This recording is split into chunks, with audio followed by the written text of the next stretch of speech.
Welcome to the weekend preview here for Los Angeles Race Course. It is the weekend of July 2nd and July 3rd. This Saturday, Sunday, the daytime and nighttime doubleheaders continue here with the Thoroughbred season underway during the daytime. But now, pleased to be joined by Christopher Wade, your Los Angeles analyst there from the paddock each and every night. And Chris, your selection from last week, Matt Poole, well, he finally broke, but he was still difficult to ride. It didn't matter. He was much the best. Didn't matter. He broke pretty well for him. He did maintain the straight course, but he's got a ton of talent. He lugged out. Thank gosh he was clear because he did cross over, but he won under a flat-out guzzle. I mean, I think he went like 15.95 with everything factored in. He probably could have went 15.70 with the trouble, the tight hold, and everything factored in. Got a lot of talent. And finally ran to that talent, still, albeit running a little bit off the wall, ducking and diving and running. When he figures it all out, this horse is going to be something to watch. He's going to improve immensely once he learns how to do his job. Yes, once he learns. Well, he broke wood enough on last Saturday night, and he got the job done under Jesus Ayala. And then on Sunday night, your preview horse, one of your horses to watch, and my top selection as well, and I believe it was Professor G's top selection in the program as well. Everybody liked this horse, but somehow we still got 7-2 on the Valentin Zamudio training in race number 5. Yeah, race number 5. Yeah, the horse... He's a horse that on paper doesn't look like that much, but in his previous race, he had all kinds of trouble. First time Valentin Zamudio off the claim. He broke slow. He was crossed. He's locked and loaded, lugging in. So we showed him off the videotape. It's a Christmas video horse to watch, your top selection as well as Professor G's. But on paper, doesn't look all that good. But finally, I had a clear path. He didn't break as per usual, but he had a clear path to run. He got up by a nose, and it was a triple dead heat for second, something you don't see very often. And true. Still, we got 7-2 on a horse that on the numbers could have been 2-1, 8-5, but doesn't look that good on paper. But had a clear path and finally ran under the hand shove to get the victory on top of the wire. And the name of the horse was Great News by for Valentin Zamudio there, race number 5 on Sunday night. All right, let's see if we can stay pretty hot here through this weekend of racing. Very nice weekend here. I'll bring up the past performances for Saturday night, and you're going to show us a horse in race number 5. Yeah, I want to give this horse. This is a horse, much like Great News, doesn't look all that great on paper. He's been troubled in every single one of his lifetime starts. With 15 trouble and then multiple lengths prior to that. And this horse is a C++ worker. He steadily improved there for Jimmy Glenn and the doctor. Then last time, this horse did have some trouble, did run second, broke his maiden prior for a $10,000 claiming tag by a couple of lengths when they show him that ability after breaking pretty well for him. Broke a little bit slow and skied and crushed. Then last time against Winners, he did run second from the inside post, but he broke slow, brushed the side of the gate. Yeah. And was kind of slow in the stride and finished very strong. He only beat in the neck by a horse that figured pretty well. But what caught the eye before everything factored in was a gallop out. He galloped out very, very strong. Finally learning how to do his job maybe. And he's gotten out of the gate decently in his last couple of starts, albeit not the best last time. But if he gets away clean, he's facing a field that his numbers are very competitive. And he could be a nice little price in the 5th race, kicking off the late pick 4. This is we're talking about Thinking Guy, the number 7 in race number 5. This is a replay from May 21st. He had the inside post this night, Chris, and it appeared like he hit the inside part of the gate right at the start. Yeah, he leaned back and veered in away from the gate and brushed the inside of the gate and lost his momentum. So what broke in, hit the side of the gate right about there, and lost, I'd say, a good 3/4 of a length at the very least. He went to skiing right here. Under a hand shove, asked a little bit midway, but watch the finish. Only beat the neck by a horse with a perfect trip. Only beat the neck, but what caught the eye was a gallop out. He was on his own right there, and bingo, hit that wire, and he galloped out very, very strong. Galloped out in front, and striding out very, very well.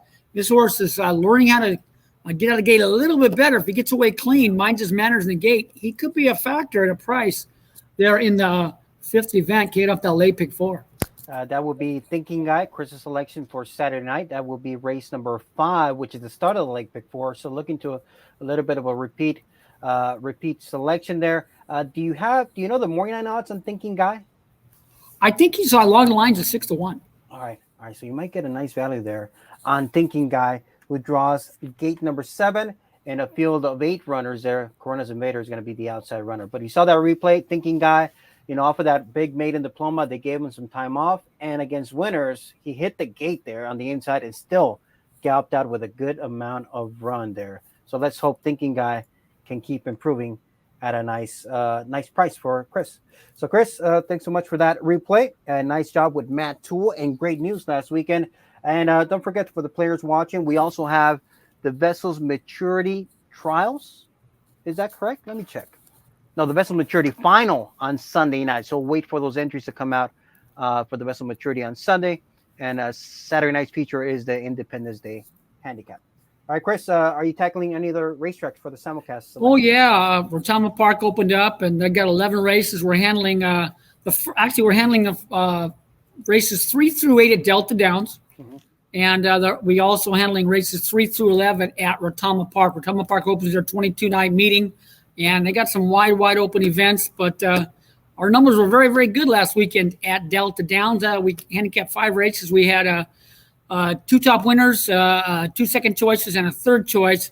And our prize play got the victory there at a nice little price of like 9-2 last week. So numbers are pretty good at Delta Downs. All right, so you can catch Chris's analysis for all the simulcasts in the print edition of the Ninelands, and also you can get both Chris's and my selections for top pick and long shot at losalamitos.com. So Chris, thanks so much for that analysis and that replay for Thinking Guy. Best of luck this weekend at Los Al. Major Southern California Thoroughbred Racing returns to beautiful Orange County on Saturday, June 25th. It's the LA County Fair meet at the Los Alamitos Racecourse. The Bertrando Stakes heads the opening day card. The meet will also feature a special holiday program on Monday, 4th of July. The Grade 2 Great Lady M Stakes will head the 4th of July card. Past winners of this outstanding race for fillies and mares include champions Gamine and Finest City and the outstanding Marley's Freedom. And horse players, our live money on track NHC qualifier is also set for the 4th of July. Daytime Thoroughbred Racing at Los Alamitos. Opening day, Saturday, June 25th. That is correct. The daytime season is underway here at Los Alamitos, and the man that is now joining me across from my screen is the voice of both daytime and nighttime racing here at Los Alamitos. Mike Wrona, how are you doing today? Doing great, thanks, Jose. Yeah, really enjoyed the opening weekend of the Thoroughbred meet. Desmond Doss was gritty and game, winning his second Bertrando Stakes. But quite honestly, the highlight of the weekend for me had to be those 1,000-yard finals, the filly and mare performance by Pistachio Princess, and then Jerry. What a performer. What a performer. He's just a star, isn't he? Yeah, he's he's shown that he can win from off the pace. He chased some speed horses and some other starts, but then when he's on the lead, even if he gets pressured, he still saves a little bit for the stretch. And Secret Rose appeared to have his measure at the top of the stretch, but Jerry was ultra game to fight him off. Yeah, the jockey was looking over his shoulder a couple of times in the stretch, measuring things, and Jerry just seems to pull out sufficiently well to win these races under any circumstances or scenarios. He's an unbelievable racehorse, and I got some nice feedback from people far and wide who are really enjoying following this horse's performances at Los Alamitos, and they got a big kick out of his effort to win that series final last weekend. Yeah, definitely one of the stars at 1,000 yards here during the nighttime at Los Al is Jerry as he continues his dominance over that series. Michael, your pick last week ran too good to lose. A game effort in defeat there in the opening race. Yeah, Fort Bridger, he was 5-2, lost by a head or so to the odds-on favourite. I think it's safe to say if you reverse the post positions, you reverse the result. He was ultra game, and we just missed. So we'll try again this week, mate. Let's try again this week, and I'll bring up the PPs here. And we're going to take a look at race number 6, a 300-yard maiden event for the quarter horses. We got a field of 6 runners. It appears like the betting is going to be concentrating towards the middle part of the gate. But I believe you want to take a look at the 4-horse, Lisbon Crystal. Yeah, well, actually, the morning line favourite is the first-time starter for Juan Alaman in Gate 2, Tempting Fly, whose gate works have been very impressive. That solo drill most recently was very eye-catching. But my horse is Lisbon Crystal, number 4, who is 7-2. This horse went straight onto my watch list, Jose, after his debut third, behind the subsequent winner of the Ed Burke Million Futurity Final, Party Politics. I thought it was a very nice debut, even before I knew what Party Politics was going to come out and do subsequently. The time was good. Party Politics clocked 12.06. Lisbon Crystal, who had number 3 post position here, was very good in finishing third. Now, he was safely beaten, about a length and 3/4. He was no threat to Party Politics, but he still clocked 12.31, which is quite a respectable debut time for that distance. And the gallop out is, I think, of great significance. He's the horse third in the dark green colours, and he's the only horse around the turn to stay anywhere near Party Politics. And this, to me, was very encouraging, the way he galloped out alongside a subsequent Ed Burke winner. Yeah, you can see there, Lisbon Crystal, Party Politics. At this point, we would not yet know that he would end up being your Ed Burke milling winner, but that was a good gallop out, and there was a good effort, overall. You can see a little bit of a bobble inwards, and then he kept the task, something you want to see where a horse is still engaged despite not having the best of starts. And now that we know what Party Politics ended up doing, it wasn't a bad third at all, and he came back with another running line since that race, and I'll bring up the past performance again so we can show that progression in the running line. So he was 8-1 first time out, Michael, 8-1 in that field of 8 runners, and then he came back at 13-1 in those trials. And I remember that race because it was won by Henry D, who I believe ended up going at 1-9 that night, because he took a large wager at post time. I believe it's somewhere in the near $30,000 to $40,000. And everybody was inflated. So I don't think Lisbon Crystal was really a 14-1 shot in that field. Yeah, he's number 5 in this race. He was a first-time gelding, Jose. They gelded him after the first race. Now, it makes me worry that as a first-time gelding, he proved so hard to ride. He was rather erratic, and this is not a pretty race on paper. And I'm interested in how you interpret such races, because he had lots of room early. It opened up for him either side. The jockey went for him once just past the gap, and then the horse just, to me, didn't really want to stride out. He went to the line largely untested. I would use the word inconclusive, but I'm keen for your read on this kind of a performance, because on face value, it was absolutely disappointing to me. Yeah, and let's take a look at this replay. He was a number 5 horse this night, and he and everybody ended up floating up in price. So the odds are not really indicative of what what the betting plug was thinking of. But you can see there a white path, but you can see he immediately wants to move inwards, and the rider makes a correction. And he kind of wants outwards, and then he's still green here. And look how the rider is still leaning a little bit backwards towards the rear of the saddle, kind of just trying I don't think he was really ridden with any great intent in the second half of the race, because it was all over for him past the gap. The gallop out was ugly. Look, it was horrible visually compared to what he produced on debut. But, maybe that makes for a better price next time out. Now, I do like the fact Cruz Mendez is jumping aboard for the first time. And I saw enough on debut at 220 yards to think that this horse is worth investing in at a reasonable price of 7-2. And I froze the frame right here, because look at the odds on Henry D, 1-9.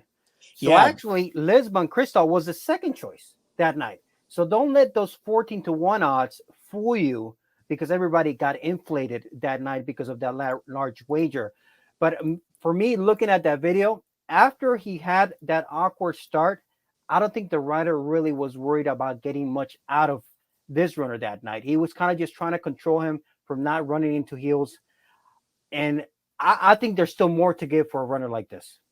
Yes, and keep in mind that his dam walked through Crystal, won a kindergarten and an Ed Burke Million Futurity. Yes. So there's certainly enough in the bloodlines to be thinking that the horse has potential upside. So maybe third time's the charm at a fair price. The favourite, Tempting Fly, I know on the show last week that you walked everybody through a couple of the gate work. So Yes. I'm going out on a limb and predicting that maybe we'll get to see that tempting fly work later in the show. And it was very good, but it was a solo drill. The horse obviously had a setback because he's had 4 gate works and there was a 2-month gap between the second and the third. Mm-hmm. And obviously he's blessed with great ability, but gate 2 on debut, it's no picnic. You can't let yourself be scared away by one first-time starter in a field. And I don't think there's a whole lot of depth amongst the other horses who have raced. So I think this is a reasonable spot for Lisbon Crystal to show what he's made of, and this is his chance. I like it. I do like that. I think there's more to give for Lisbon Crystal. And you're right. I will be tackling and showing the viewing public that workout and maybe a couple of more workouts from some key horses later on in the program. So thank you for that analysis of Lisbon Crystal. And like you mentioned, that mare, the dam, Walk to Crystal, I believe she began her career 5 for 5. And it included wins in the kindergarten and the Ed Berg. So she has, she was a very nice runner. She still hasn't produced that standout full. Right. Yeah. But there's glimpses of talent from a few of her offspring. They just need to be a little bit more professional during the nighttime racing. Maybe Cruz Mendez can get the best out of this horse. So I like that. Lisbon Crystal there, the pick for Michael Wrona in race number 6, the second leg of the late pick 4.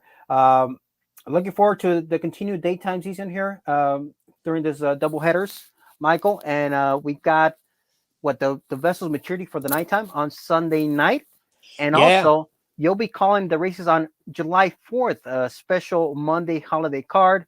And we'll have is it the Great Lady M on Monday night? I believe so. Yeah, we roll in from the vessel's maturity Sunday night with Impressum into the holiday racing Monday, and Ed Burgart will be back in town, which is always exciting. Ed will be Kurt Hoover's guest on the daytime preview show before the races on Monday afternoon. So you can find that on the Losal simulcast signal. And after 4 days of afternoon racing and 2 double headers, I'll be looking forward to some lubrication of the tonsils with Mr. Burgard after the last on Monday, mate. That sounds like a great plan. And make sure you wish Ed Burgard a happy birthday because he was born on the 4th of July. So we'll be spending his birthday at the racetrack. What better way than to do it here at Los Alamitos? So, Michael, thanks so much for that selection. Good luck and best of luck with all your calls this weekend at Los Al.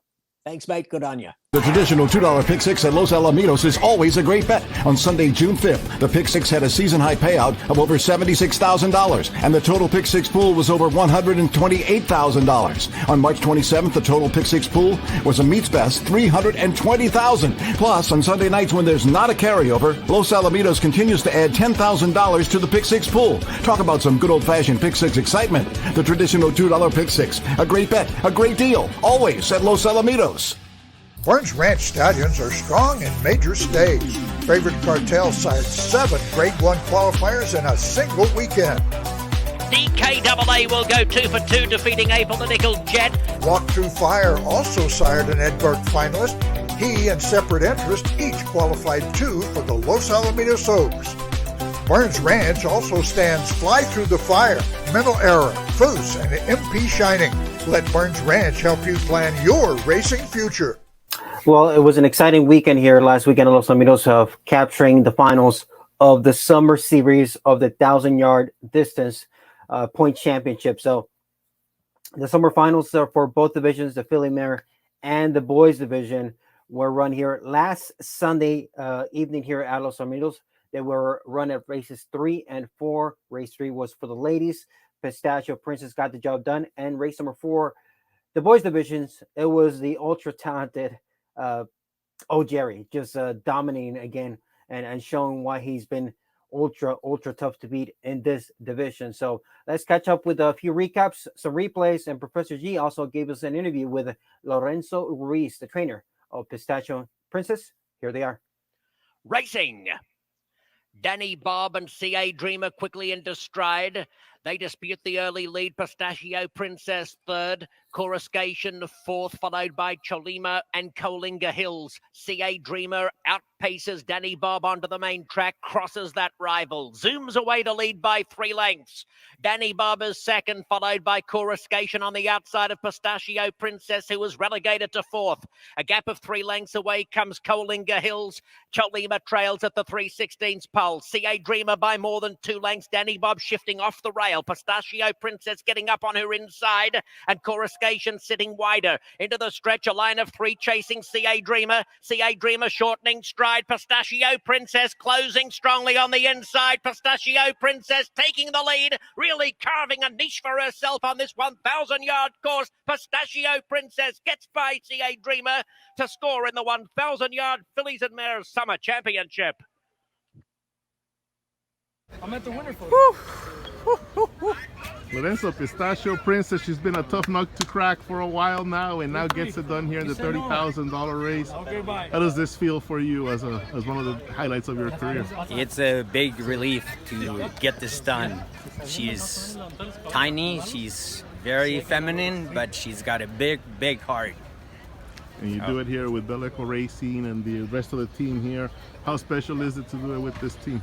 I got really good owners behind me, so they allow me to do pretty much whatever I want to do, and so we're able to be where we are thanks to them. Tell me about this moment. No, not thanks to us, thanks to him. If it wasn't for him, this wouldn't happen. So him and his crew, it's second to none at this place or anywhere else that I've been. So thanks to that man right there, we get to do this. Who else is here with you?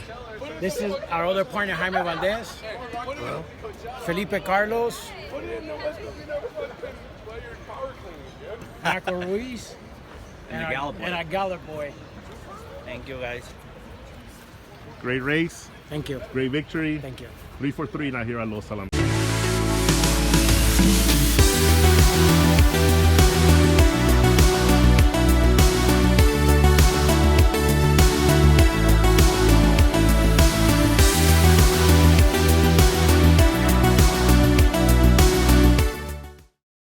Couple of them bobbing the head around, including Jerry.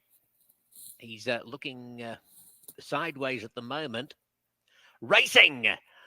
Jerry begins sharply enough. Sigaros and Project Leader are going very hastily with Whiskey My God charging down the outside. King of Speed has the hot pink, half right the fence. Baby Gronk trails 6 lengths front to back. It's Project Leader on the inside, shaded by Jerry. Whiskey My God is third, 2 lengths clear of Sigaros, half right. King of Speed, Baby Gronk. They thunder off the back stretch into the turn, and Jerry now puts away Project Leader and opens up a 2-length lead. Whiskey My God is moving up a joint second, and Sigaros is mounting a bit out wider, and half right coming off the rail has the yellow blinkers within 5 of the lead. It's Jerry clear by 2 lengths. Sigaros is finishing strongly. Jerry at the 16th pole, challenged by Sigaros. Jerry's just in front. Sigaros trying, but Jerry heroically defiant. Jerry so very, very good. Held out Sigaros to take the 1,000-yard Summer Championship.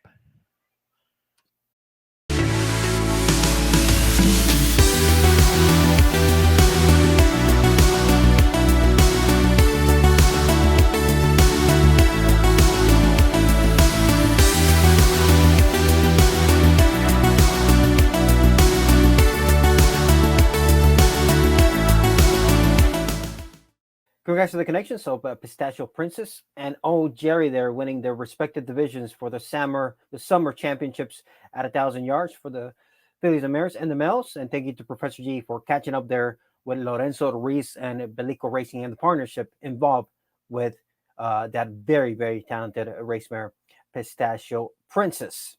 All right, let's take a look at Saturday night's program here at Los Alamitos. Thank you to Christopher Wade and Mike Wrona for joining us and giving us some selections.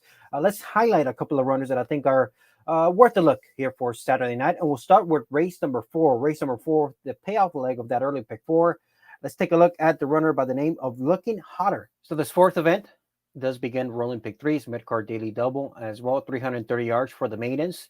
A couple of first-time starters along the inside. Check Me Out is the 3-horse, and Looking Hotter is a horse that I want to focus on and show the replay on here. Looking Hotter back on May 22nd. He ended up missing by a head in that event to Straw Finders Corona. Let's take a look at that replay. So Looking Hotter was the number 5 horse here on this May 22nd race. He was right around 5-2. Watch his start and keep your eyes on the right iron of the rider. Right there. He loses his iron. You can see he's going to adjust right here. Jesus Ayala going to the right hand, adjusting his right iron. He got his momentum right there back.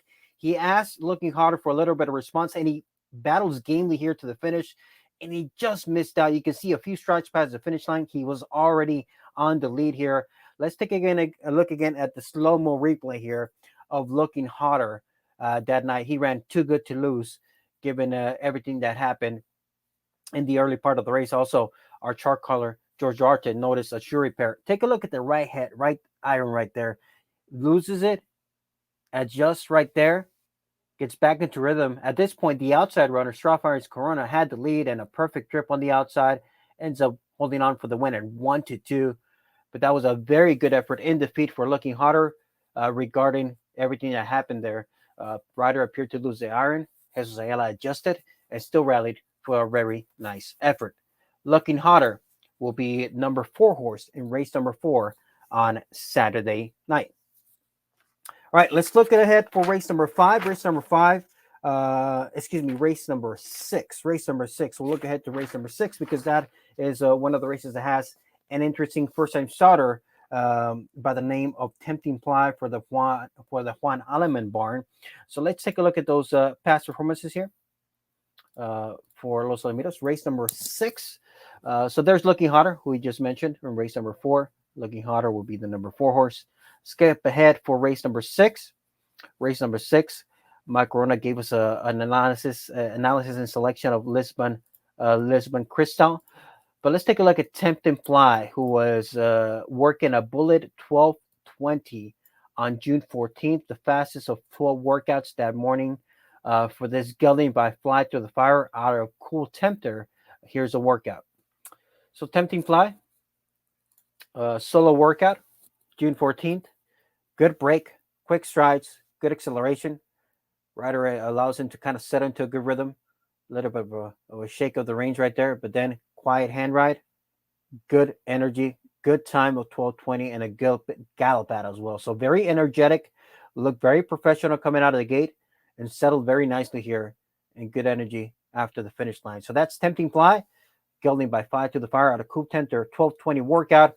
As far as the pedigree on the dam side, the only other runner by this dam is the 2-time claiming winner, Cool Spirit. So Tempting Fly, the second foal out of his dam, Cool Tempter. Good workout, 12:20 for Tempting Fly.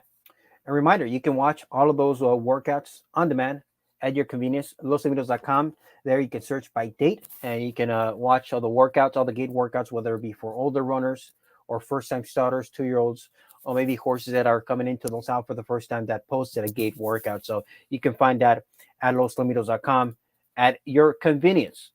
All right, let's take a look at one more race. I want to feature focus on the featured event on Saturday night. It is Independence Day Handicap, a grade 3 event, 300 yards for these quarter horses, 3-year-olds and up.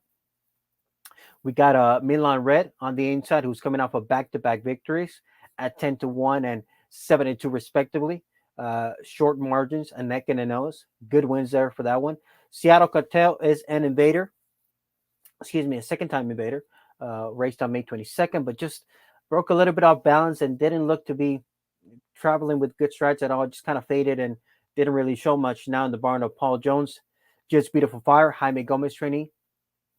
Broke very well, but wasn't quick enough to keep up with the very nice winner being difficult and more than looks. In that May 28th race, Gentleman Chuck, when he's at his best, like some of these races right here, that neck, those times of 15:56 went 300, those kind of efforts on his best, he fits here. But he can tell he has shown a kind of affinity of being nervous in the gate, a head turn, fractures. Even last time he was a little bit hesitating. So he's a horse that has talent, but he can be a little bit of his own problem there in the gate. See Special Jess, broken and bumped and didn't show much of a response at nearly 20-1.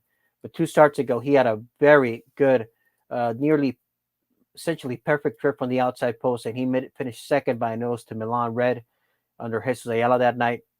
But the horse I want to focus on here is Cattail Cove. He broke slow last time out in the trial to the vessel's maturity, got bumped from both sides, and just was never a factor. He's a runner that when he's in the mix of things, he puts up a good battle. He was up within a neck here, second by a head, fourth, third by a half a length in the stakes event, second by a head, holds in second. So whenever he's in the mix early on, he runs his race. He's been in racing some of the best of his division, Go Man Go, Invitational, Z-Wing Trials, Handicap, Brad McKenzie Winter Championship. So he's been in the mix for just about every big dance. He's now a 5-year-old.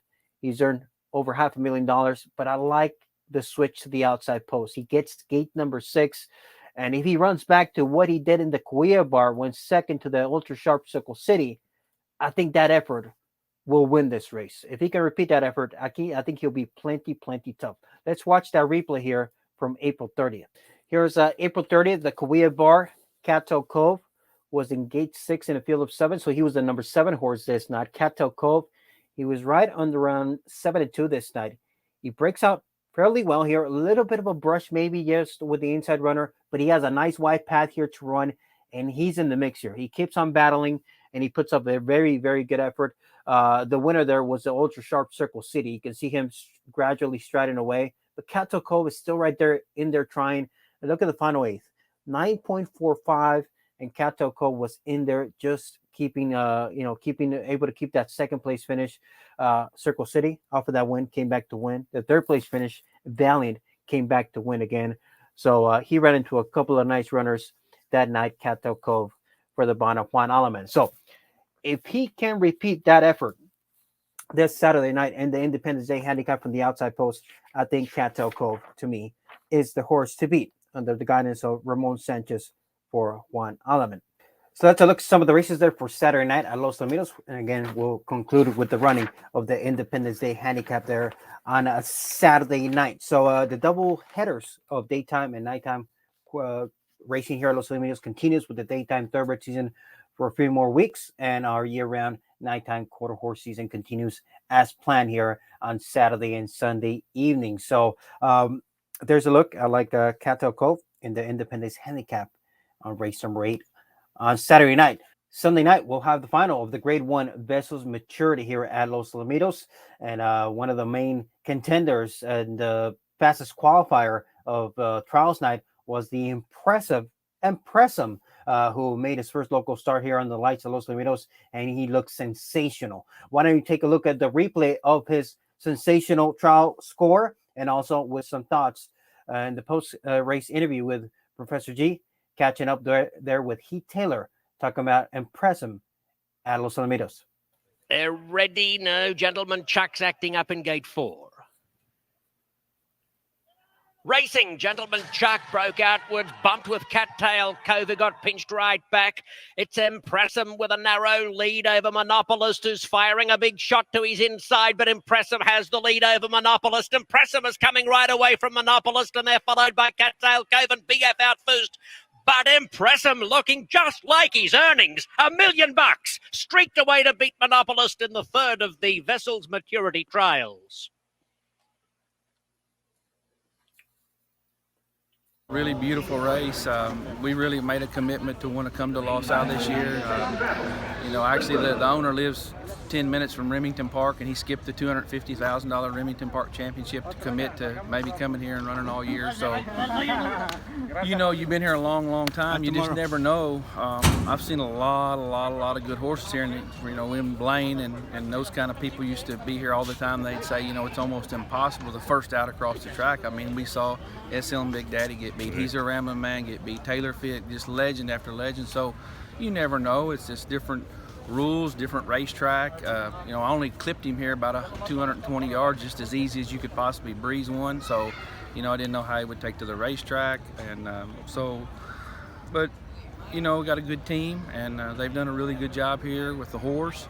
And they did a great job before the horse came out at Remington with the horse. And but at the end of the day, this is a really special horse. He's a nice horse.